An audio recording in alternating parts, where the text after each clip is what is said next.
Very good morning to all. Start करते हैं आज का जो क्लास है। आज मैं लुसेंट जीके की क्लास लेकर के आया हूँ। ये मेरा पहला क्लास है इस पे जीके लुसेंट की। और इसमें मैंने जीके लुसेंट के साथ साथ और भी कई सारे सोर्सेज से कई सारी इन्फॉर्मेशन ऐड किए हैं।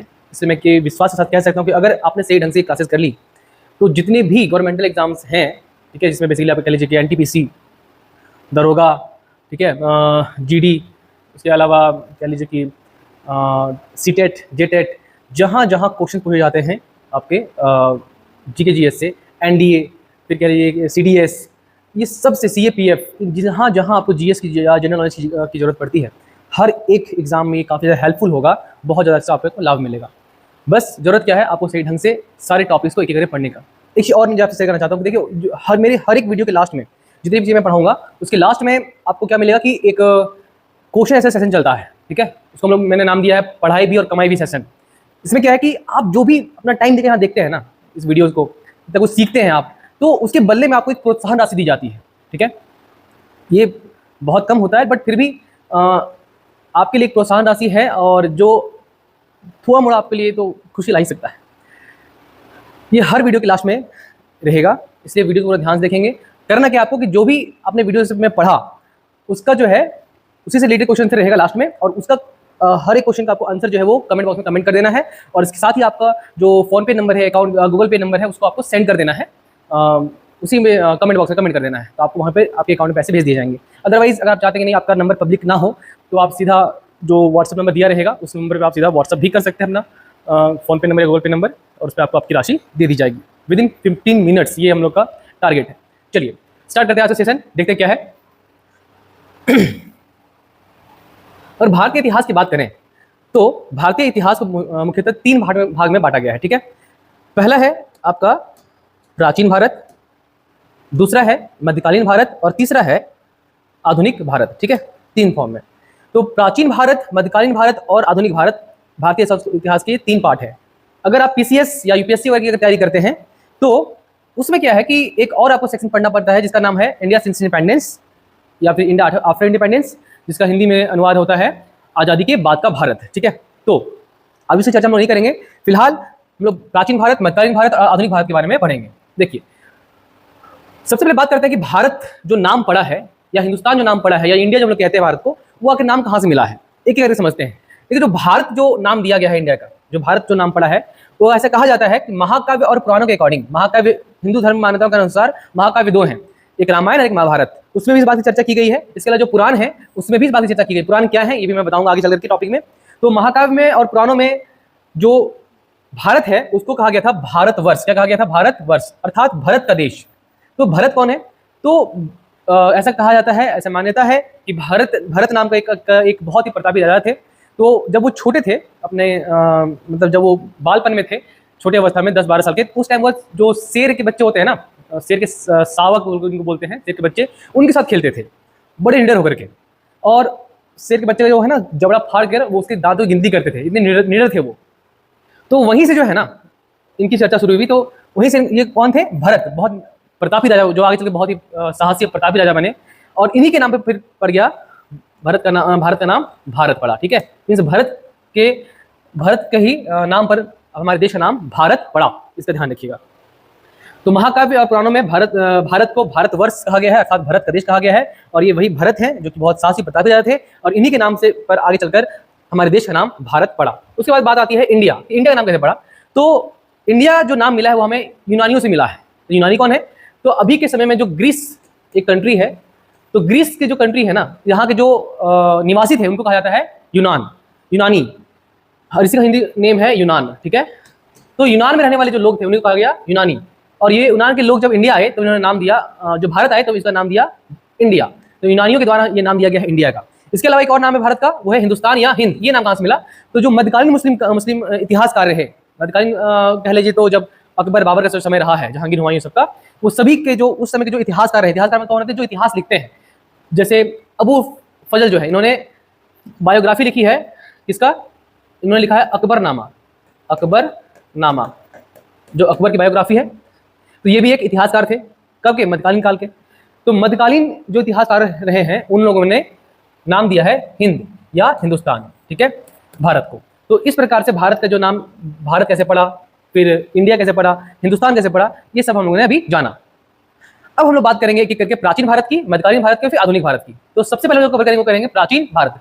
प्राचीन भारत में अगर हम लोग बात करें तो सबसे पहले बात आती है वेदों की। किसकी बात आती है सबसे पहले? वेदों की। तो वेद आखिर है क्या? तो हिंदू धर्म के अनुसार क्या है कि वेद जो है सबसे प्राचीन और पवित्र ग्रंथ होते हैं। जैसे हर धर्म का कोई ना कोई प्राचीन या पवित्र ग्रंथ होता है, तो वैसे ही वेद क्या है, हिंदू धर्म के सबसे प्राचीन, सबसे पुराने और सबसे पवित्र ग्रंथ माने जाते हैं। कौन? वेद। ठीक, जिसमें अध्यात्म, अध्यात्म क्या होता है? इसमें आत्मा और परमात्मा के बीच का जो संबंध है, कैसे भगवान को पा सकते हैं, कैसे भगवान से जुड़ सकते हैं, वो सब चीजें दी गई हैं, वो कहलाता है अध्यात्म। दूसरा है दर्शन। दर्शन क्या होता है? दर्शन में जीवन मरण, सत्य असत्य, ईश्वर, इन सब से जो रिलेटेड जो है ना, वो तर्क वितर्क किए जाते हैं, है ना। मतलब इसमें बहुत गहन चर्चा की जाती है कि कोई चीज़ है तो क्यों है। जैसे एक चीज़ समझिए, मान लीजिए आपको किसी ने कहा कि ईश्वर है, तो हम लोग से मैक्सिमम लोग क्या है कि जस्ट मान लेते हैं कि यस, वो कह रहे हैं हमारे माता पिता कि ईश्वर है तो ईश्वर है। बट जो दार्शनिक होगा ना, जो दर्शन का विद्यार्थी होगा, वो इस बात की खोजबीन करेगा कि ईश्वर है तो क्यों है, कैसे है, क्या मतलब है इसका, तो वो कहलाता है दार्शनिक। ठीक है, और इसकी जो पढ़ाई करते हो कहलाता है दर्शन। ठीक, अब देखिए, तो अगर हम लोग बात करें तो वेद में क्या है? अध्यात्म के बारे में है, दर्शन के बारे में, विज्ञान के बारे में है, जीवन जीने के कैसे नियम लिखे गए हैं किसमें? वेदों में। इसका ध्यान रखेंगे। और तो वेद क्या क्लियर हो गया।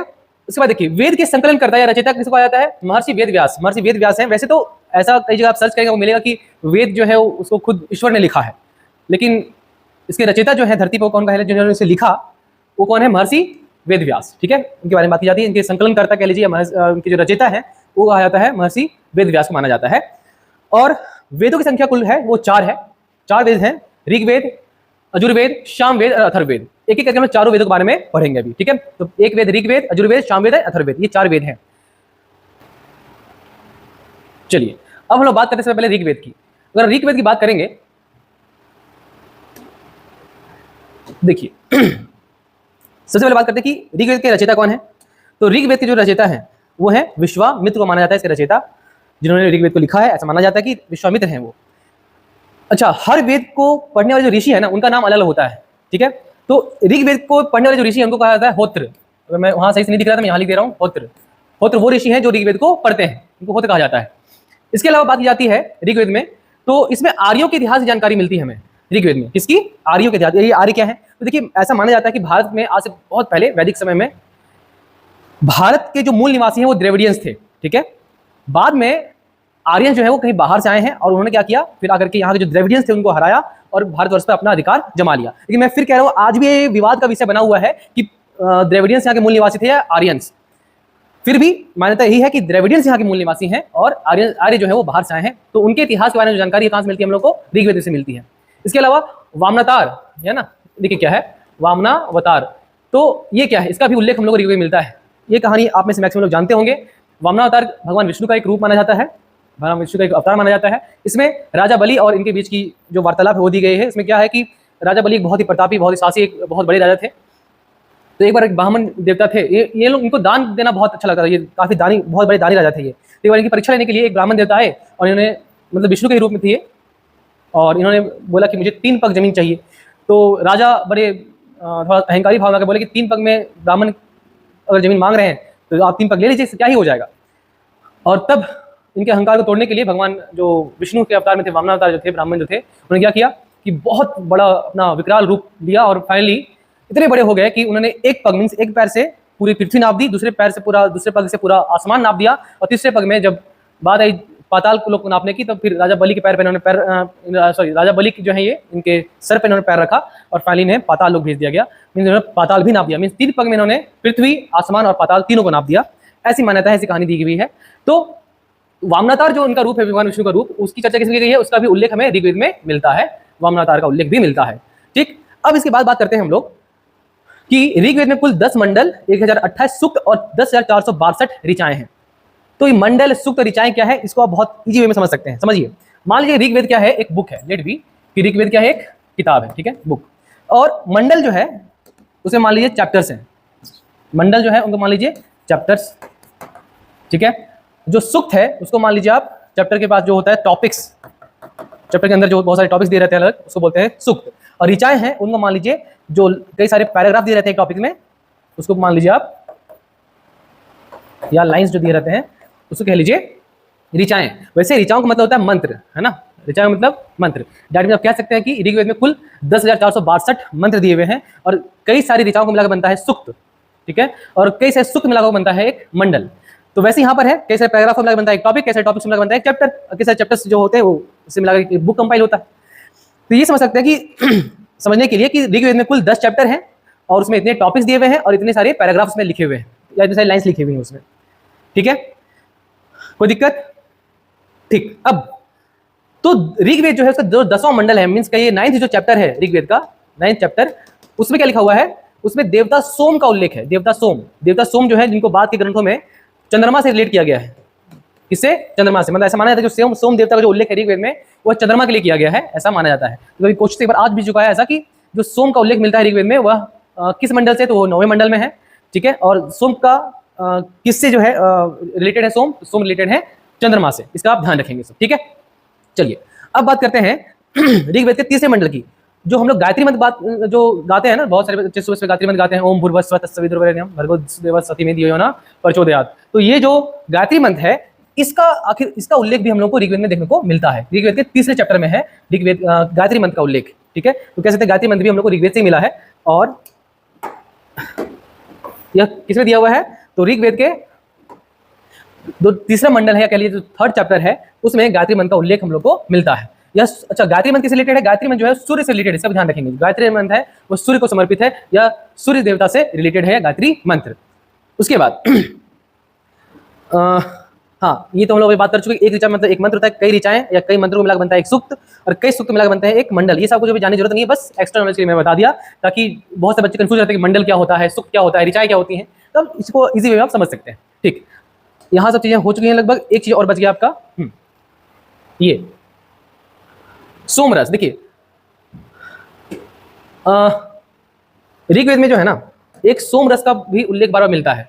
तो विशेष रूप से ऋग्वेद में मिलता है सोमरस का उल्लेख। तो सोमरस क्या है? एक पवित्र पेय है।